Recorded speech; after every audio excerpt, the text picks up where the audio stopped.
प्रिय विद्यार्थियों, स्वागत है आपका मैथ्स के गुरुजी यूट्यूब चैनल में। तो गणित कक्षा 6 अध्याय 4 आधारभूत ज्यामितीय अवधारणाएं प्रश्नावली 4.4 आज हम शुरू कर रहे हैं। ठीक है, 4.4 में मात्र 2 क्वेश्चन है। इन दोनों क्वेश्चन को आज की वीडियो में हम यहाँ पे आपको कैसे करना बताने जा रहे हैं। ठीक है, तो आइए वीडियो को ध्यान से देखिए। अगर आप हमारे चैनल में नए हैं, पहली बार विजिट किए, तो चैनल को सब्सक्राइब भी जरूर कर, और अगर आपको वीडियो अच्छी लगे तो लाइक भी कर दीजिएगा। ठीक है, तो प्रश्न एक क्या है, त्रिभुज ABC का एक रफ चित्र खींचिए। इस त्रिभुज के अभ्यंतर में एक बिंदु P अंकित कीजिए और उसके बहिर्भाग में एक बिंदु Q अंकित कीजिए। ठीक है, बिंदु A इसके अभ्यंतर में स्थित है या बहिर्भाग में स्थित है। ठीक है, तो आइए इस क्वेश्चन को कैसे करना है। ठीक है, सबसे पहले हम क्या करेंगे, एक त्रिभुज ABC बनाएंगे। ठीक है, ये क्या है, एक त्रिभुज ABC है। ठीक है, त्रिभुज जिसकी 3 भुजाएं होती है। ठीक है, तो माना ये क्या है, ये A है, ये B है और ये क्या है, C है। ये क्या है, एक त्रिभुज ABC जो हमें क्वेश्चन में दे रखा है। ठीक है, का एक रफ चित्र, ये रफ चित्र बना दिया। इस त्रिभुज के अभ्यंतर में एक बिंदु P है। अभ्यंतर का मतलब है अंदर में क्या है, एक बिंदु P है। ये हमने बिंदु P दिखा दिया। ठीक है, और उसके बहिर्भाग में एक बिंदु Q है, माने उसके बाहर की तरफ क्या है, एक बिंदु क्या है, Q है। बस इतना हमने दिखा दिया इस क्वेश्चन के हिसाब से। ठीक है, और उसके बहिर्भाग में बिंदु Q है, Q दिखा दिया।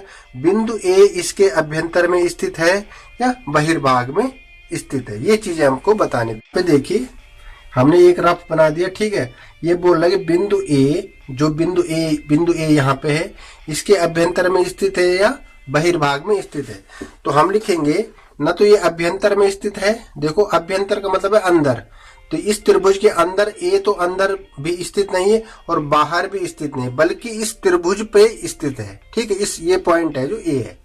ठीक है, तो हम लिखेंगे बिंदु A,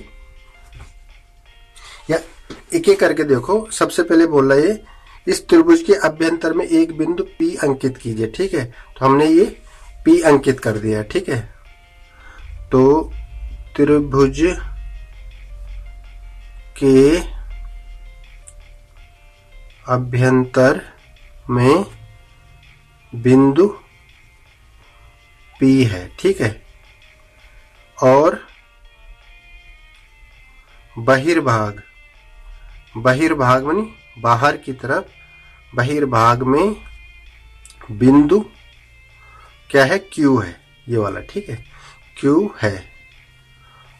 और जो लास्ट में बोल रहा है बिंदु, यहां पे लिखेंगे हम बिंदु A, मतलब बिंदु A त्रिभुज के न तो अभ्यंतर में स्थित है और न ही बहिर्भाग मानी बाहर की तरफ, बहिर्भाग में स्थित है। ठीक है, नहीं बहिर्भाग में स्थित है। तो किधर स्थित है, तो हम लिखेंगे बिंदु A त्रिभुज, ये त्रिभुज का निशान है, त्रिभुज ABC में स्थित है। ये त्रिभुज ABC में स्थित है, तभी जाके तो त्रिभुज बना है। जब बिंदु यहाँ पे ए बिंदु नहीं होता तो त्रिभुज कहां से बनता। ठीक है, तो हम लिखेंगे कि बिंदु A त्रिभुज के न तो बाहर है न अंदर है, बल्कि त्रिभुज में स्थित है या त्रिभुज पर स्थित है। ठीक है, त्रिभुज ABC में स्थित है या त्रिभुज ABC पर स्थित है, ये हमने करना है। ठीक है, तो इस तरह से आपका ये क्वेश्चन 1 हो गया। ठीक है, अब देखिए क्वेश्चन 2, प्रश्न 2 क्या है, नंबर ए है, इसमें संलग्न आकृति में 3 त्रिभुजों की पहचान कीजिए। हमें एक आकृति दे रखी है। ठीक है, इसमें हमें 3 त्रिभुजों की पहचान करनी है। नंबर बी है 7 कोणों के नाम लिखिए। इस त्रिभुज में कहाँ कहाँ पे 7 कोण हैं वो हमें बताने हैं। और सी है इस आकृति में 6 रेखाखंडों के नाम लिखिए, 6 रेखाखंड। और डी है किन 2 त्रिभुजों में कोण बी क्या है, उभयनिष्ठ है।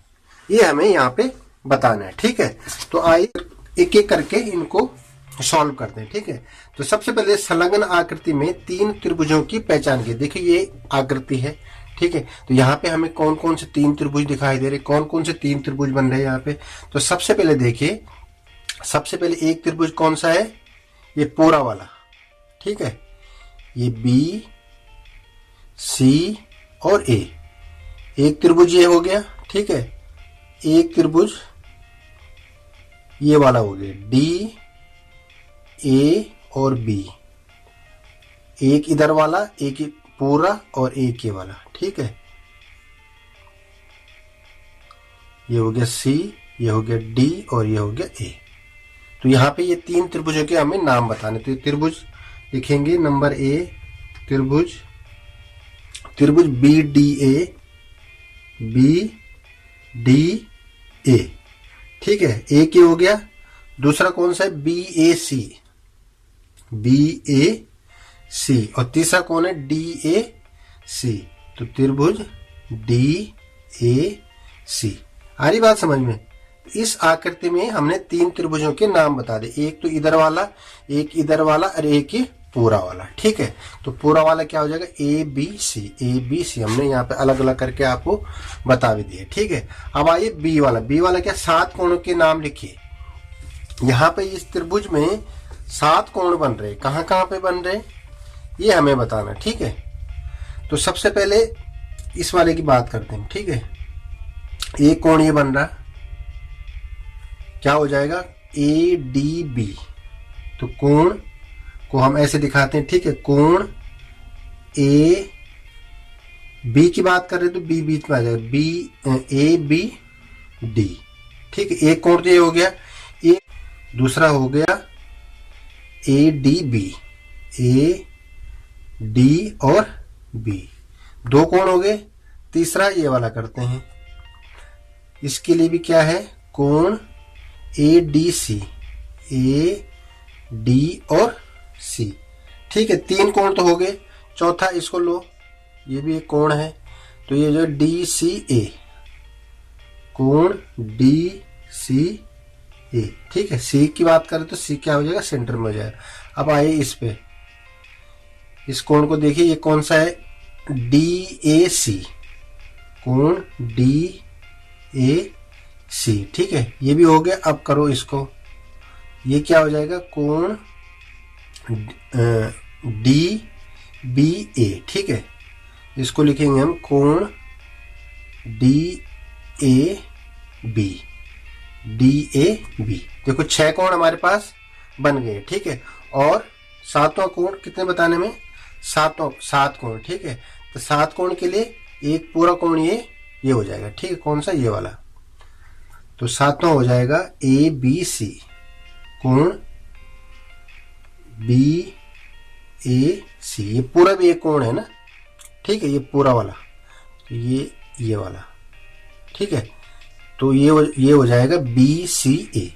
तो इस तरह से हमने 7 कोणों के यहाँ पे नाम बता दिए। ठीक है, इस आकृति में ये 7 कोण हो गए। ठीक है, अब देखिए सी वाला, इस आकृति में 6 रेखाखंड। ठीक है, हमें 6 रेखाखंडों के नाम बताने। ठीक है, लाइन सेगमेंट। ठीक है, तो लाइन सेगमेंट क्या होते हैं, जिनके 2 क्या होते हैं, एंड पॉइंट होते हैं, उनको हम लाइन सेगमेंट कहते हैं। ठीक है, आपने हमारी अगर इस चैप्टर की इंट्रोडक्शन वीडियो नहीं देखी तो वो वीडियो भी जरूर देखिए। ठीक है, तभी जाके आपको अच्छे से समझ में आ जाएगा।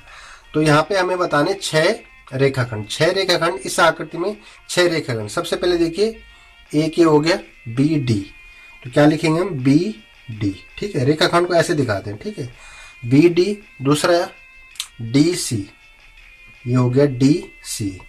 ठीक है, अब ये वाला ले लो, ए सी, ए सी, ए सी भी हो गया। अब इसको ले लो, ए बी, ए बी। ठीक है, अब ये वाला ले लो, एक ये वाला ए डी, ए डी। ठीक है, 1 2 3 4 5, और एक और क्या होगी, ये पूरी वाली बी सी, क्या हो जाएगी, बी सी। तो 1 2 3 4 5 6, तो 6 हमने यहाँ पे आपको रेखाखंड बता दे, कहाँ कहाँ पे ये रेखाखंड है, 6 के 6 बता दे। ठीक है, अब करते हैं नेक्स्ट। डी है, किन दो त्रिभुजों में कोण भी उभयनिष्ठ है। ठीक है, उभयनिष्ठ क्या होता है, जो दोनों के लिए क्या हो, एक कॉमन हो। ठीक है, एक कॉमन हो, जो दोनों के लिए क्या हो, कॉमन हो, एक ही हो, उसको हम उभयनिष्ठ बोलते हैं। ठीक है, तो जैसे ये पॉइंट है, जैसे यहाँ पे ये कोण बन रहा है, ये क्या होगा, इसके लिए ये वाली लाइन क्या होगी, उभयनिष्ठ होगी। ठीक है, तो इस तरह से इस आकृति में हमको कोण बी, किन दो त्रिभुजों में कोण बी उभयनिष्ठ है, मानी कॉमन है, दोनों के लिए कॉमन है, एक ही है। ठीक है, तो इस आकृति में देखिए कोण बी कहाँ पे आ रहा है, यहाँ पे त्रिभुज में, किन दो त्रिभुज में, ये कोण बी है ना, यहाँ पे पी पॉइंट है, तो यहाँ पे ये किन दो त्रिभुजों के लिए कॉमन आ रहा है। तो ये डी वाला देखिए, तो सबसे पहले त्रिभुज बी ए डी। ठीक है, तो इसको हम ऐसे लिखेंगे, ए बी और डी।